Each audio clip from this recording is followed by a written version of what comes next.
भी किसी ने सवाल पूछा है कि मैंने अपने पेरेंट्स की सेफ्टी के लिए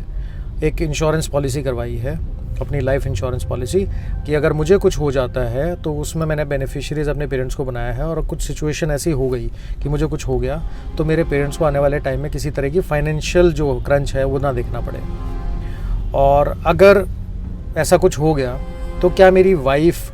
मेरे मरने के बाद उस अमाउंट में से कुछ क्लेम कर सकती है या नहीं कर सकती है, डिस्पाइट द फैक्ट कि जो मेरे पेरेंट्स हैं वो उसमें नॉमिनी हैं। देखो यार, इसको एक तो 4 सिचुएशन बनती हैं, हम चारों सिचुएशंस को डिस्कस करेंगे और एज़ पर लॉ ये डिस्कस करेंगे कि किस तरीके से अगर किसी को कुछ हो जाता, भगवान ना करेगा ऐसी कोई सिचुएशन किसी के साथ हो, लेकिन अगर हो जाती है तो उस सिचुएशन में लॉ क्या कहता है, कानूनी तौर पे किसको कितना अधिकार मिलता है, कितने राइट्स मिलते हैं और कितने नहीं। इसमें 4 सिचुएशंस हैं, पहले एक एक करके डिस्कस करते हैं। पहली सिचुएशन जो होगी वो होगी अगर कोई सिंगल बंदा, यानी आपकी शादी नहीं हुई है और आप अपनी टर्म इंश्योरेंस पॉलिसी करवाते हो, और कोविड के आने के बाद आप देख ही रहोगे पिछले 2-3 साल में कि किसी के साथ कुछ भी हो जाता है, तो उस सिचुएशन में अपनी जो सेफ्टी सिक्योरिटी है, जो फाइनेंशियल इंडिपेंडेंस है, जो बर्डन है पेरेंट्स का, हर आदमी चाहता है कि अपने पेरेंट्स के लिए कुछ करे ताकि उनको आने वाले टाइम में किसी के तरफ हाथ ना फैलाना पड़े या कोई और फाइनेंशियल कॉन्स्ट्रेंट ना देखना पड़े। दूसरा, अगर आप सिंगल हो और आपने अपनी इंश्योरेंस पॉलिसी करवा ली और उसके बाद आपकी शादी हो जाती है तो क्या लॉ में उसका क्या इफेक्ट पड़ेगा।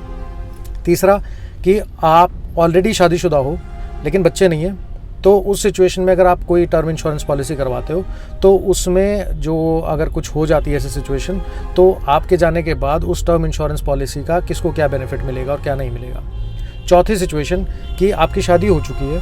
आपके पेरेंट्स हैं और आपकी जो वाइफ है और वाइफ के साथ में आपके मान लीजिए 2 बच्चे भी हैं, तो उस सिचुएशन में क्या होगा। पहली सिचुएशन है कि अगर कोई सिंगल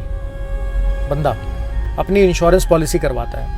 और उस इंश्योरेंस पॉलिसी में नॉमिनी अपने पेरेंट्स को, यानी मदर और फादर को नॉमिनी रख लेता है और उसको कुछ हो जाता है, तो उस सिचुएशन में जो क्लास 1 लीगल एयर होते हैं वो सिर्फ मदर होती है, फादर नहीं होते। नॉमिनी किसको बनाते हो उससे कोई फ़र्क नहीं पड़ता, क्योंकि नॉमिनी का काम सिर्फ इतना होता है कि वो उस इंश्योरेंस कंपनी से पैसा ले और जिसका जो उत्तराधिकारी हैं, जो लीगल एयर्स हैं, उन लोगों को जितना जो उसका अमाउंट बनता है वो उनको दे। तो नॉमिनी जो है वो सारा पैसा अपने पास नहीं रख सकता। आप बेनिफिशियरी नॉमिनी किसी को भी बना लो, उससे फ़र्क नहीं पड़ता, लॉ आपका जो है सक्सेशन एक्ट के हिसाब से चलेगा। तो अगर आपकी मदर अवेलेबल हैं, वो ज़िंदा हैं आपके जाने के बाद, तो सारा का सारा पैसा जो आपकी मदर को मिलेगा। ये और बात है कि आपकी जो पेरेंट्स हैं उनकी क्या अंडरस्टैंडिंग होती है आपस में, वो अलग चीज़ है। लेकिन अगर आपकी मदर ज़िंदा नहीं है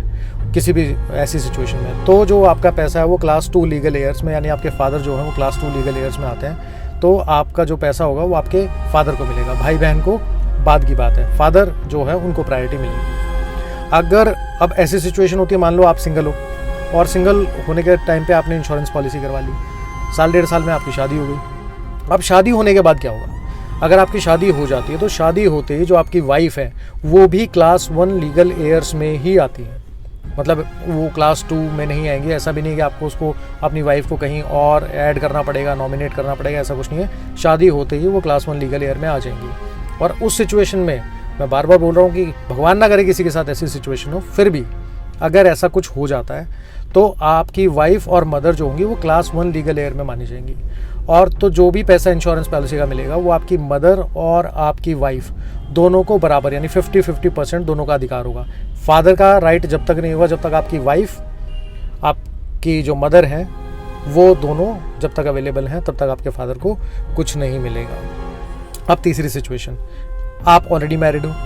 और अब आपने कोई टर्म लाइफ इंश्योरेंस करवा ली।